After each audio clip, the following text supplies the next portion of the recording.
Hi, I'm Austin Wintory, and I'm doing another Q&A video. I was originally planning on having this out around New Year's, the idea being that I like to do them maybe every 6 weeks or so to stir the pot and keep things fresh, but the combination of the holidays and COVID-related isolation and then frantic busyness coming out of that led to it coming to today. But I noticed something when I went back to remind myself of the questions from the old video way back earlier last year. A good handful of you had gone through and added your own answers to some of the questions in the comments, and I just wanted to say I really thought that was cool. I really like that. One of my goals with this channel is always that it feel like it's sort of fostering some sense of community, whether that's a community of people that are passionate about music or film or video games or art in general, or if it's a composer community. I'm sure there's some Venn diagram of overlapping senses of who belongs to what community, but everybody is certainly welcome here, and I love the idea that there's kind of lateral crosstalk amongst those that find yourself here. And so I just wanted to encourage that and say I really liked it. And obviously I'll plug a little shamelessly, but it is related, that if you go onto my Bandcamp page, there's actually a subscriber thing. It's a super modest fee, and one of the things that comes with that is that we have a private Discord, and it's really fun, and it's sort of overwhelmingly dominated by nerdy composer types just like me, but there's a few other folks in there, and we all hang, and I really enjoy it. And so seeing those questions on the previous Q&A comments, it just was heartening, and I had to mention that. So that said, let's dive straight in. Is it worthwhile to write things specifically for theorists to uncover after careful analysis of the complete score? Have you ever hidden things in your scores for such people to find? I found this question very charming, but absolutely no. I think any composer that is baking in Easter eggs with the fantasy of some future historian or scholar unlocking the inner workings of it is a bit preoccupied with their ego and not so much with the task at hand. So I do enjoy encoding things that add a kind of logical coherence to the music, but that's for my own sense of orderliness. That's not for the benefit of some future person uncovering it. And I smiled at the thought, so I just had to start with this one. Do you have to move to California to be a successful film composer? Because I live in Texas and I really do not want to move to California.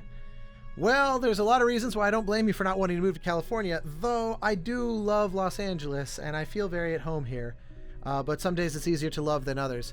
That said, for film specifically, it's pretty hard to beat being in LA, because even though a lot of film is not actually made in LA anymore in terms of shot or necessarily even post-production, sound mixes, all that kind of thing, broadly speaking, the community of people that do make the films, the directors, the writers, the producers, they're pretty heavily centralized here. And so yes, technically you don't have to, and there are many noteworthy composers that don't live here or that got their start somewhere else and eventually moved here, but it is a pretty great place to be for that. Now, because you mentioned film specifically, that is my answer. Game music definitely does not rely on being in California. So short answer is no. What makes a bad score or composition, and what in your opinion makes a score particularly great? This really could be its own whole video, but off the top of my head, the first thing that I can think of is when a piece feels like its execution is clearly in sync with its intent. So it doesn't feel like I don't really get what the composer was trying to say here. I feel very clear on what they're trying to say. So that means that genre doesn't matter, particular, parameters like, is it a fast piece? Is it a slow piece? Obviously, that's all superficial. None of that is actually what makes a piece great. If I feel like a composer had something in their soul and didn't fumble or trip on their words, so to speak, in getting it out, then it's probably a great piece. I remember reading a quote once that was attributed to Debussy, and I tried to find an attribution of this quote, and I had a hard time tracking it down, so I suspect this is not a real quote, but I love the sentiment of it, where he said something like, I have these fantastical dreams, and then I have to sit here and think about quarter notes and eighth notes, crotchets and quavers. And I think that's at the heart of, in the end, what makes a great piece. Can you translate this beautiful vision in your mind to a thing that other people can actually hear or perform or whatever? And it's not easy. Anything else is essentially the window dressing. Hi, Austin. Well, hi. I have a question, really two, capital T no less. I have seen that you use a lot of interesting ethnic instruments in your scores for Alien's Fireteam Elite like Serpent, and if I'm not mistaken, a didgeridoo, so a lot of them, and I was asking myself, where did you find MIDI for this ethnic instrument? Do you use them in a mock-up, or are they things that you add later? And the second question is, where do you find actual players for these instruments? Do you know them before the recording, or do you have to research for them? It's a great question, and it's pretty insightful, because definitely the more interesting and esoteric instruments in the world are not readily available as VSTs. So it's hard to generalize in my answer. In the case of a game like Aliens, I did a lot of recording with my friend Noah on the didgeridoo and on the alpine horns and things like that before I started writing, so that I could build a kind of library that I would add as audio alongside the MIDI, and I would manipulate it and add effects and all kinds of things like that. So it became an extension of just the actual sound, almost like the sound design of the music. In other cases, I just use some random VST that's kind of vaguely similar, knowing that it's going to change a lot. Like I remember using Serpent a lot actually on Journey, and of course I had no Serpent library, so I just used like a bassoon sample. And I remember saying to that game company, to Sony, you know, it's not going to sound like bassoon, but just try to use your imagination, and I hope you like what it turns into. And it seemed to turn out okay. But yeah, there's no real obvious easy answer to that. I will very frequently just use something kind of vaguely along the same lines. There's also been times where there actually is a sample of something, but I don't like the sample, and I realize it's actually going to be distracting to use this bad one of this sort of novel or interesting or folk instrument or whatever. So I'll end up using a placeholder just because it's more neutral and it lets the eventual soloist have more character and have more flair, because you're not tied in with the sound of the VST. How do I get over the fact that I find similarities between my music and music that has been made before? Despite trying my best to be original, I can't help but notice the similarities between my themes and other composers' themes, and I end up discarding the entire piece because of this. Do you have any advice? This is not an easy one. I've experienced both versions of this. There have been times where I went to write a piece and it just wanted to be a thing that I was already familiar with and I knew and I liked. And I had the same reaction as you. I just threw it away, and eventually I became really passionate about just throwing away pieces that felt overly familiar, until I felt like, well, this is weird and novel and I don't really feel like it sounds like anything else, so I guess maybe it's hopefully original. But the other thing that can happen, the second scenario, is that you write a thing that you're convinced is your own, and then someone says, oh, that reminds me of XYZ, and they play it for you, and damn if it doesn't sound similar to that thing. And it's just coincidence. It's just one of those that, given enough time and enough composers and enough music being written, things will eventually line up. I don't have advice for how to deal with that other than just accept that it's a fact of reality. Every piece of music is in some way a continuation of the pieces that came before. And so truly, starkly original music that feels completely alien and foreign to anybody that has heard it is usually off-putting and disarming, because it's original in ways that feel disconnected from the lineages and traditions of music. So that's not to say give yourself a pass to be derivative. I always encourage maximum amounts of originality, and I try to hold myself to as high a standard as I can muster that way, but also recognize that maximal originality will also feel disconnected from humanity, and that's probably not as good a choice as being derivative if it comes down to the two. I'm a big fan of the work they did on the Volibear theme for League of Legends, and how was it working with them? I'm asking because their champion themes are always so amazing, and I'd love more insight. I don't have a lot to say here other than it was awesome working with the folks at Riot. They're friends of mine and folks that I've known around the industry for years, and it was also my first kind of pandemic job. As soon as lockdown started, a week later, something like that, they called and asked if I'd be willing to do it. And it was awesome. And for those unaware of it, I've left a link below. I'd love to see a full video on your orchestration process. On that note, my question is, as a self-taught aspiring composer, what are some good books or other resources I could use to learn about orchestration? My answer to this is going to be kind of a non-answer, because I really feel like it would be worth doing an entire video about orchestration, because I'm just a nerd for that subject. I enjoy it. If you look, grab my camera here, I always have things on hand that I love to poke through and look at and study and deepen my knowledge of the art form. So I'm going to table my answer here by just saying, if that's of interest to folks, a whole video kind of exploring the philosophies and maybe talking to fellow composers and getting their take on orchestration and talking to professional orchestrators could be a fun and worthy endeavor. You let me know.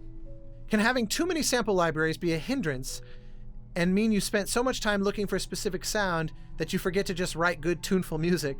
Is it always best to try and get the music sorted first before finding samples to play it?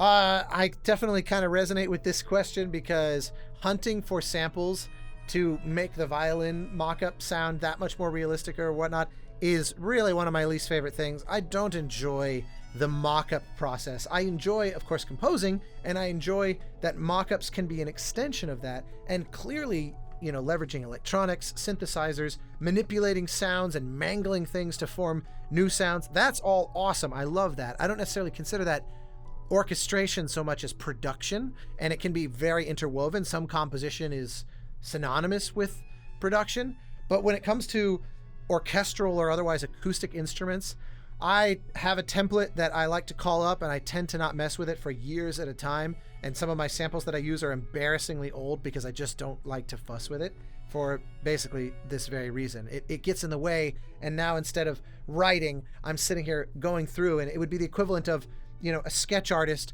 spending 10 minutes deciding what pencil to use rather than just rushing to get something down onto paper. And I find that that rushing is far more enjoyable than sifting through 75 articulations across 20 sample libraries. Since you've worked on interactive scores that use FMOD and WISE technology, what have you learned that doesn't work?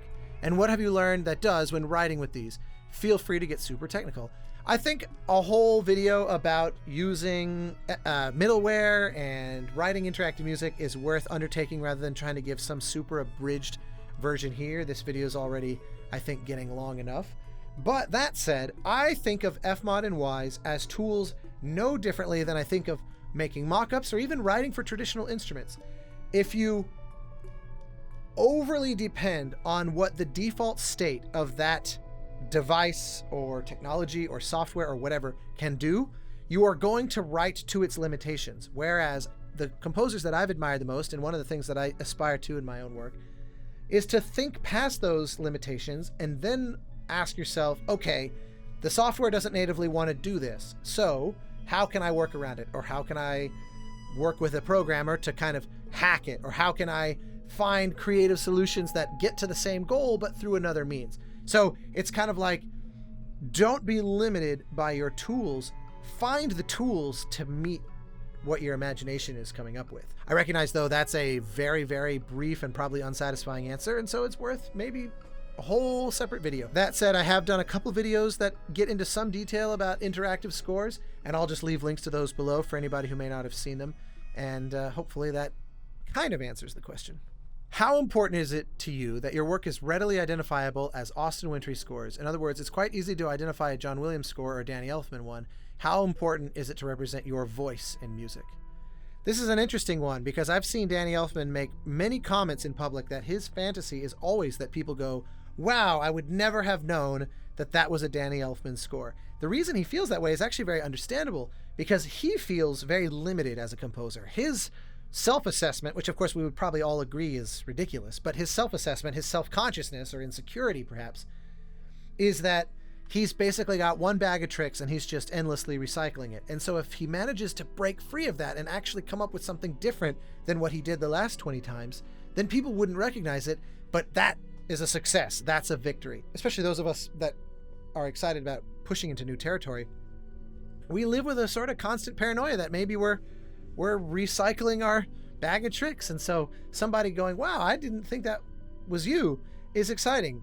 But on the other hand, Jerry Goldsmith, as my sort of creme de la creme composer example, was incredibly versatile, very, very malleable in his use and manipulation of music. But what makes him special is that it is so obviously Jerry Goldsmith every time. I once gave a lecture to a bunch of high school students, and I started off with like 15 straight minutes of playing music where I took something like 25 different fragments of Jerry Goldsmith's scores spanning his whole career and played them all and said, and I didn't set any of them up as to who they were, what it was from. I just said, I'm going to play you a bunch of little 30-second fragments of music. And at the end, I blew all their minds when I said, now, what if I told you all of those were from the same composer? Because there was jazz, there was grand orchestra music, there was intimate quiet music, there was raucous and silly music, there was avant-garde electronic music, there was choral music, there was religious music, everything you could think of. I tried to find the widest possible gamut to serve as a kind of intro to Jerry Goldsmith. And it blew their minds. But then I was able to show, if you actually peel back the surface layer of the genre conventions or the harmonic vocabulary, once you start to go deeper, you realize there's a lot of Jerry Goldsmith isms that really shine through no matter what he did. And that realization when I was maybe in high school, that he could somehow be different and consistent, became my North Star. That became my goal.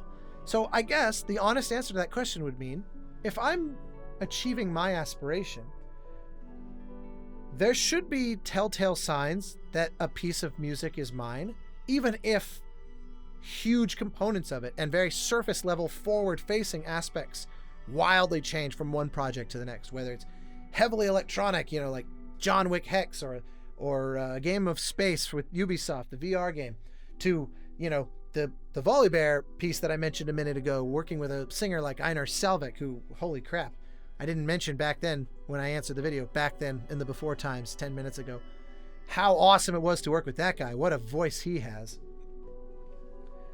It doesn't matter which one you go to, orchestral music like Abzu or wind ensemble music like the Banner Saga. Hypothetically and hopefully there are things that tie those together below the surface in more deep ways, while on their surface being very different. But this is one of those where at the end, I'm not thinking much about this while I'm writing. This is something that enters my thoughts later or when videos like this bring it up. It's mostly that when I'm writing, I'm just trying to do what feels right. I'm trying to push myself somewhere that's new. I'm trying to write a piece of music that just feels like its beginning, middle, and end are the right thing for the situation. And that they're, if I'm going to be recording with musicians, that they are of interest to play and therefore might yield some great performances.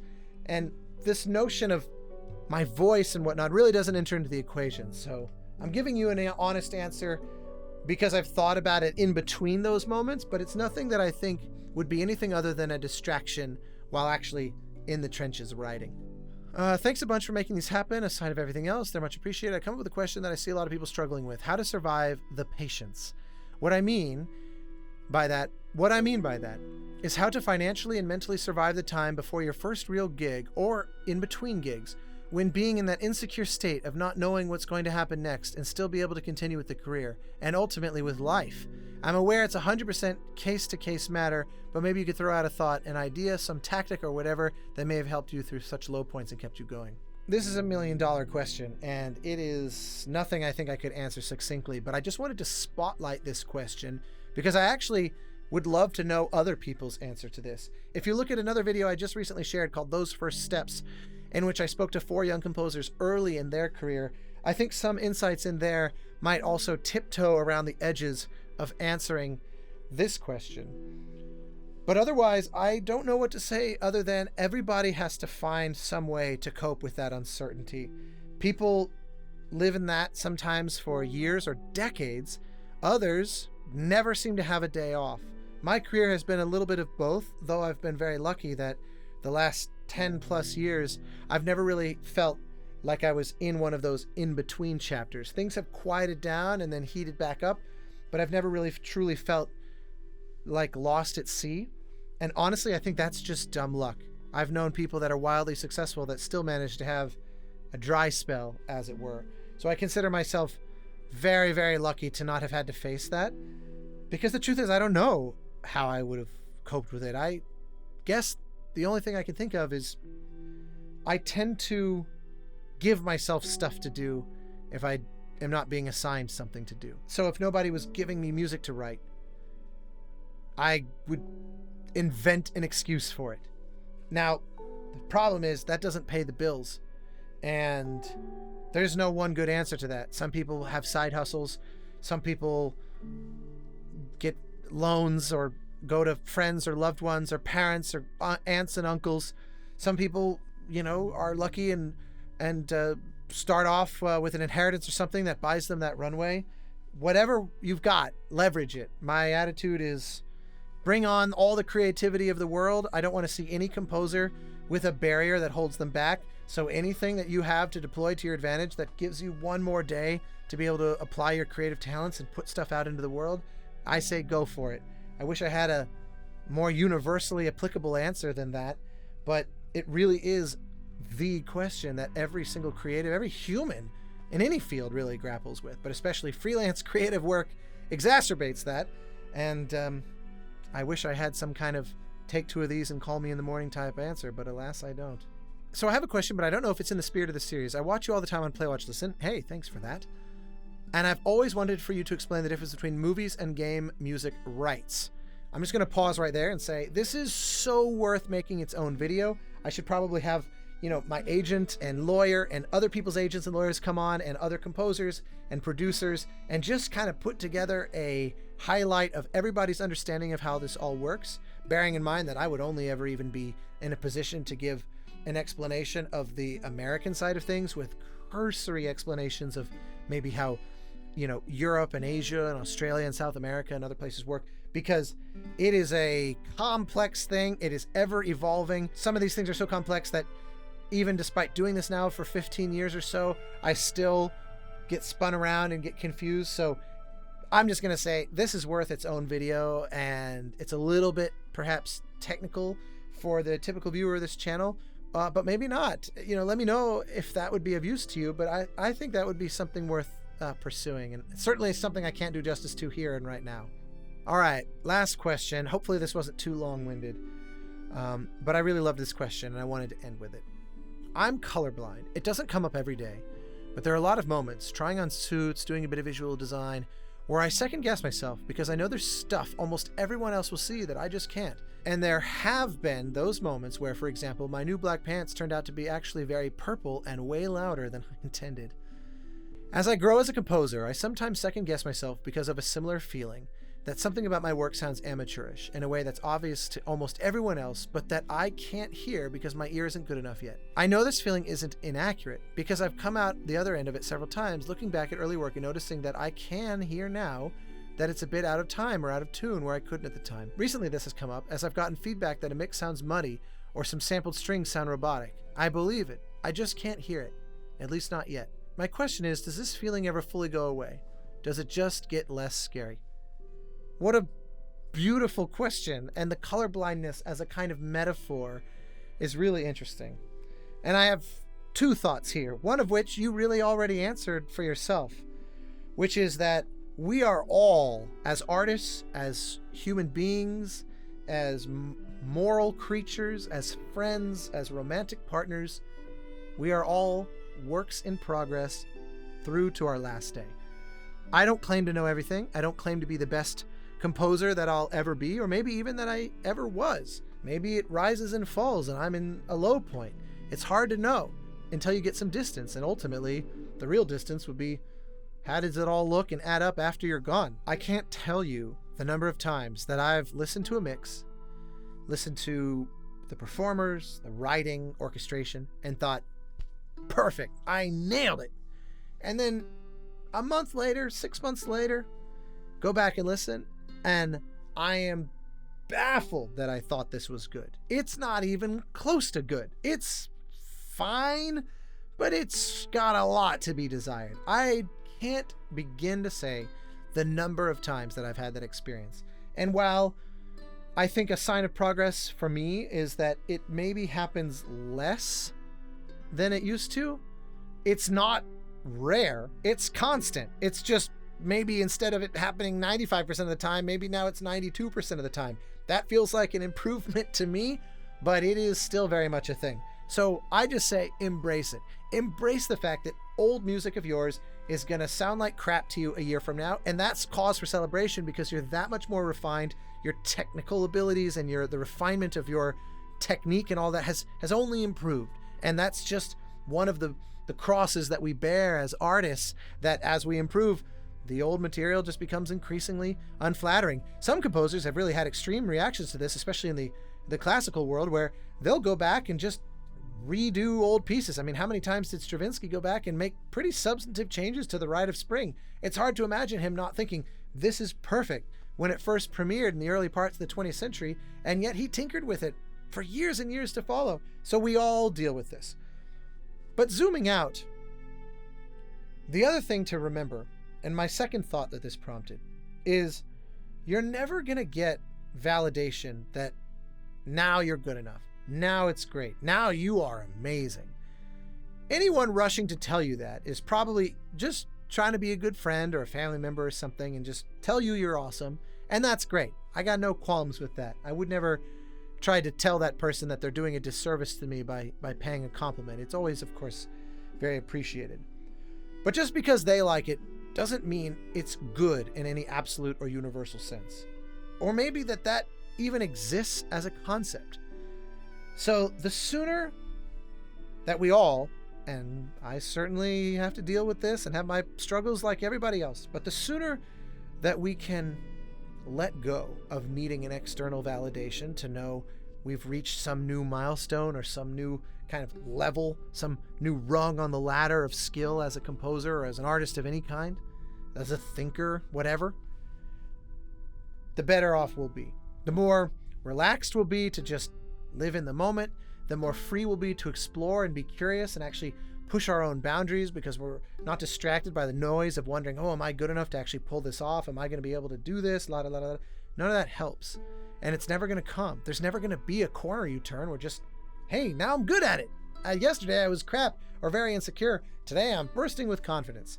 And I would caution that if you suddenly do find yourself extra confident in your work, you might be developing some pretty serious blind spots that you are not aware of. And that's, I think, worse for the art than the insecurity that drives you to push yourself. So I'm not trying to evangelize for the tortured artist or say that, creation must be intrinsically about suffering. But I think where it comes from is the fact that no amount of validation, if we are honest with ourselves, is actually validating. The work will stand on its own, and the world at large is going to be the judge of that. Our job is to show up and do the best that we can. With that, and thank you again for that and all the other great questions. There were a ton that I wrote down, and then I just thought, no, I don't think I'm going to be able to get to them or do them justice. So thank you so much. If you wrote a question that you're really burning to know the answer to, just throw it again on the comments of this. And any new questions, of course, leave below. And hopefully 6 weeks-ish, maybe, hopefully, from now, I will do another one of these, and we'll just keep it rolling. Thanks again. Really appreciate it. See you next time.